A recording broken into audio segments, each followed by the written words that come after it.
చూసినప్పుడు నిజంగా మీరు చూపించిన ఈ ప్రేమ అభిమానాలు, ఈ ఉత్సాహము, జీవితాంతము మీరందరూ చూపించిన ఈ అభిమానం నేను గుర్తు పెట్టుకోవడమే కాకుండా అవతల వాళ్ళు కూడా గుర్తు పెట్టుకునేలాగా చేస్తానని చెప్పి ఈ సందర్భంగా తెలియజేసుకుంటున్నాను. ఈ రోజు విజయవాడ నుంచి నేను వస్తుంటే మన ఆలగడ్డ తాలూకాకి ఎంటర్ అయిన వెంటనే పోలీసులు వచ్చినారు. ఏమప్పా ఇంత జాగ్రత్తగా తీసుకొస్తున్నారు అని చెప్పి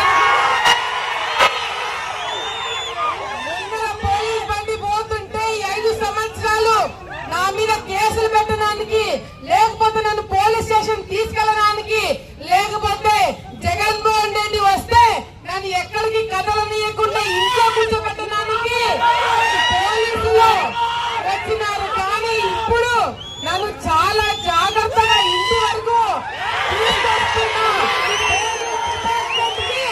ధన్యవాదాలు తెలియజేసుకుంటున్నాను. నేను గతంలో కూడా చెప్పిన, ఇప్పుడు చెప్తున్నా, అప్పుడు ఏం చెప్పినా చాలా మంది టికెట్ రాదనుకున్నారు.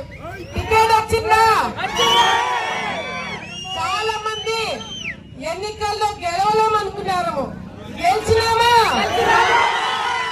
మరి ఈ రోజు ఆలగడ్డలో ఎప్పుడు లేని విధంగా మరి ప్రజలు బయటకు వచ్చి, కార్యకర్తలు బయటకు వచ్చి చాలా కసితో ఈ రోజు ఓట్లు వేస్తున్నారు.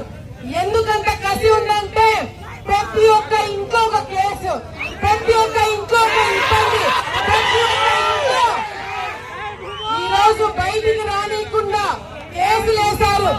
ఈ రోజు పాటలు పెట్టుకొని నా ముందే డాన్స్ వేసే వాళ్ళు ఎవరు తెలుసా? కేసులు పెట్టించుకొని నా కోసం జైలుకి పోయిన వాళ్ళు ఈ రోజు డాన్సులు వేస్తున్నారు. ఈ రోజు నేను చెప్తున్నాను, నా కోసం ముందుకొచ్చి కేసులు వేయించుకున్న వాళ్ళు, నా కోసం కష్టపడిన వాళ్ళు, పార్టీ కోసం అండగా 5 సంవత్సరాలు నిలబడిన వాళ్ళని కాపాడుకున్న బాధ్యత మాది అని చెప్పి అభివృద్ధి చేస్తాం. రాజకీయం